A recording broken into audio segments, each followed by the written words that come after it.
छत्रपती संभाजीनगर जिल्ह्यात सिल्लोड आणि कन्नड शहरात पोलिसांनी बंदी असलेल्या नॉयलॉन मांजाच्या विक्रीवर मोठी कारवाई केली आहे। स्थानिक गुन्हे शाखेच्या पथकाने छापे टाकत हजारो रुपयांचा मांजा जप्त केला असून संबंधितांवर गुन्हे दाखल करण्यात आले आहेत।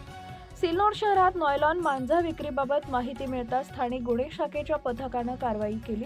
या कारवाईत सुमारे 1000 रुपयांचा बंदी असलेला मांजा हस्तगत करण्यात आला आहे। शहरातील 2 व्यक्तींवर गुन्हे दाखल करण्यात आले असून सिल्लोड पोलीस स्टेशनमध्ये कलम 223 BNS तसंच कलम 5 पर्यावरण संरक्षण अधिनियम 1986 नुसार गुन्हा नोंद झाला आहे।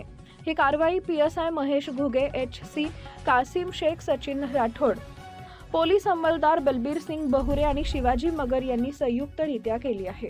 सिल्लोडमध्ये 1000 रुपयांचा नॉयलॉन मांजा जप्त, 2 आरोपींवर गुन्हे दाखल, पर्यावरण संरक्षण अधिनियमाखाली कारवाई। कन्नडमध्येही मोठा छापा, 7640 रुपयांचा मांजा जप्त।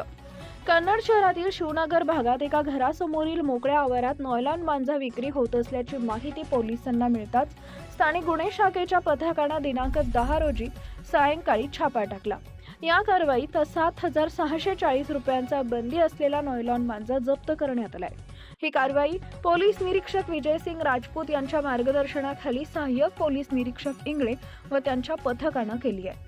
कन्नडमध्ये शहर पोलीस ठाण्यात शेख नासेर शेख कबीर राहणार शिवनगर याच्या विरुद्ध गुन्हा दाखल करून त्याला अटक करण्यात आली आहे। नॉयलॉन मांजा हा प्राणघातक आहे, त्याची विक्री किंवा साठा आढळल्यास तात्काळ कठोर कारवाई करण्यात येईल। संक्रांतीच्या पार्श्वभूमीवर नॉयलॉन मांजाच्या विक्रीवर पोलिसांकडून कडक मोहीम राबवली जात असून नागरिकांनीही सुरक्षिततेसाठी अशा धोकादायक मांजाचा वापर टाळण्याचे आवाहन करण्यात आले आहे।